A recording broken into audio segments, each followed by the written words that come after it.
Assalamualaikum warahmatullahi wabarakatuh. Kita akan mempelajari ruang lingkup biologi. Objek dan permasalahan biologi pada tingkat organisasi kehidupan. Objek yang dipelajari mencakup seluruh organisme hidup maupun tidak hidup, abiotik dan biotik. Komponen biotik yang dipelajari ada 5 kingdom, yaitu Monera, Protista, fungi, planta, dan animalia. Masing-masing kingdom memiliki ciri khas yang berbeda-beda yang menjadi objek menarik untuk dipelajari. Berdasarkan tingkat organisasi kehidupan, ada 11 tingkatan organisasi kehidupan. Yang pertama, tingkat molekul. Molekul merupakan partikel penyusun sel makhluk hidup. Contoh membran sel yang terdiri dari molekul karbohidrat, protein, dan lemak. Tingkat sel yang kedua, sel merupakan unit kecil makhluk hidup yang dibentuk dari sekumpulan molekul-molekul. Contohnya, sel kulit, sel darah, sel saraf, dan lain-lain. Tingkat jaringan merupakan penyusun organ yang dibentuk dari kumpulan sel-sel. Contoh jaringan kulit, jaringan darah, jaringan saraf.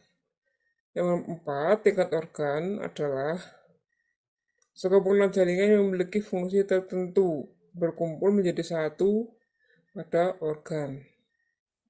Contoh otak. Nomor 5, tingkat sistem organ. Sistem organ terdiri dari berbagai organ-organ yang memiliki fungsi tertentu. Contoh sistem peredaran darah, sistem syaraf, sistem pencernaan. Sistem pencernaan terdiri dari organ usus halus, usus besar, dan lain-lain. Nomor 6, tingkat individu. Organisme tunggal yang terdiri dari berbagai jenis sistem organ. Objek kajiannya meliputi jenis-jenis organisme, contohnya manusia, sapi, kucing. Nomor 7, tingkat populasi adalah sekumpulan individu sejenis yang menempati suatu daerah, contohnya populasi semut, sapi, dan lain-lain. Nomor 8, tingkat komunitas, yaitu sekumpulan populasi dari berbagai jenis yang saling berinteraksi dalam suatu habitat. Contohnya, interaksi di sungai antara ikan dan tumbuhan lumut. Nomor 9, tingkat ekosistem, yaitu interaksi antara populasi penyusun komunitas dengan lingkungan abiotiknya, seperti hubungan timbal balik antara komponen abiotik dan hubungan timbal balik antara komponen biotik. Contoh ekosistem sawah, sistem sungai, dan lain-lain. Nomor 10, tingkat bioma, yaitu sekelompok hewan dan tumbuhan yang tinggal di lokasi geografi tertentu, seperti bioma gurun, bioma padang rumput, bioma hutan hujan tropis, dan lain-lain. Nah, terakhir nomor 11, tingkat biosfer, yaitu berbagai macam ekosistem yang ada di dunia.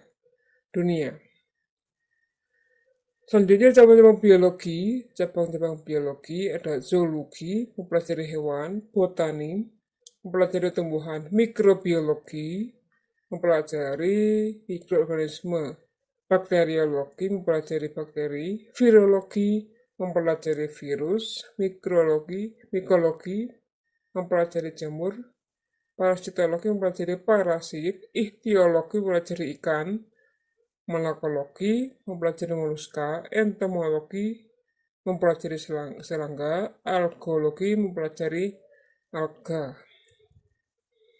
Lanjutannya, sitologi mempelajari sel, histologi mempelajari tentang jaringan, morfologi mempelajari bentuk atau ciri tubuh, fisiologi mempelajari fungsi kerja tubuh, anatomi mempelajari bagian-bagian tubuh, evolusi mempelajari perubahan makhluk hidup, ekologi mempelajari hubungan berbalik makhluk hidup dengan lingkungannya, etologi mempelajari cara hidup hewan dan perilaku hewan.